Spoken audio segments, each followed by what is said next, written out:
Whenever you ask people a question like which company is the biggest car rental company in the United States, the usual answers you get is it's Hertz, it's Avis, it's Alamo, and so on. Well, it's none of the above. The correct answer is Enterprise. Enterprise Rent-A-Car, a privately held company based in St. Louis, Missouri. Now, why is Enterprise the biggest car rental company in the United States? It's very simple. Enterprise has adopted and put in place a fundamental strategy that incorporates the basic elements of what a good strategy must have. And what are these things? Number one, it has made some difficult choices on three things: the who, the what, and the how of the business. The who is, who really will be my customers? The what is, what shall I offer these people? And the how is, how do I behave towards these customers to deliver these services to them? It has made the difficult choices that allowed it to differentiate itself relative to all the competitors in the business. What do I mean by that? Whereas everybody else, like Hertz and Avis, are targeting travelers, Enterprise is not targeting travelers, they are targeting people whose car is in the body shop. They've just had an accident or the car is broken down and they need it fixed.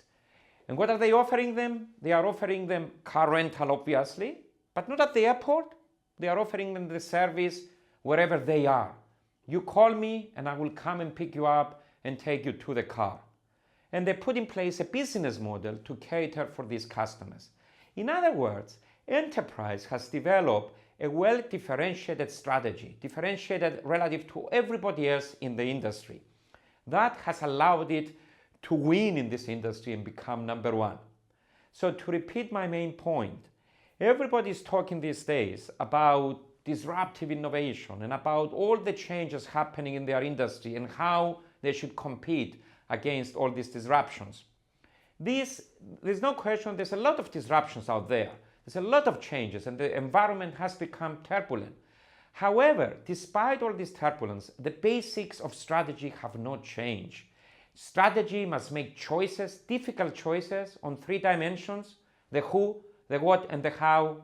And these choices must differentiate the company relative to everybody else in the industry. As long as you do that, you will succeed. The problem is that most companies fail to make these choices, and they fail to make choices that differentiate them relative to competition. We all know the story of the frog, which is the following. What happens if you take a frog and you throw him into a pot of boiling water? He jumps out. What happens if you take the same frog, you put him into a pot of cold water and you slowly boil the water? Well, the frog stays there and boils himself to death. The same analogy applies to individuals and to companies. Companies are very good responding to major dramatic changes in their industries. They can see them, they know they are threatening, they respond to them.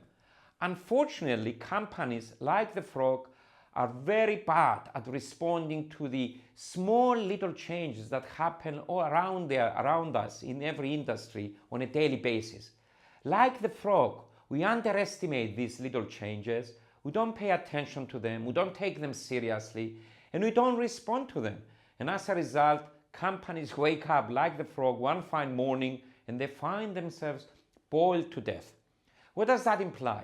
What it implies is that any company, however successful it is, however good its strategy is today, must retain its agility to respond to the ever-changing environment in its industry. If it just remains idle, building upon its success, it will die like the frog.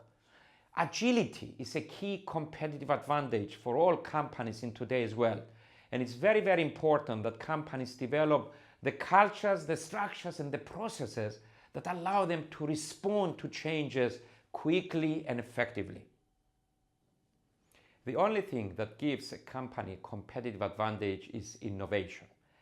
You may have the best strategy in the world. You may have the most agile organization in the world. You may have the best people in the world. These will not last forever. It's only innovation that will sustain an organization into the future. The question then is, how can we become an innovative organization? to achieve the kind of innovations that will allow us to be successful not only tomorrow, but in 10, 20, 30 years, to achieve strategic innovation? And the answer to that question is very simple. What creates behaviors in organizations is the underlying environment of that organization. By environment, I mean the culture, the structures, the processes, and the people of that organization.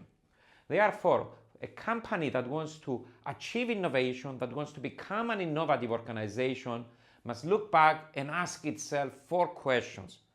How can I create the culture that would allow my people to behave in an innovative way?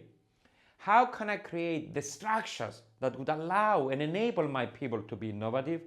How can I put in place the processes that foster innovation? And how can I hire the kind of people that will embrace innovation as part of their day-to-day business? It's by putting in place the right organizational environment that a company will succeed in achieving innovation.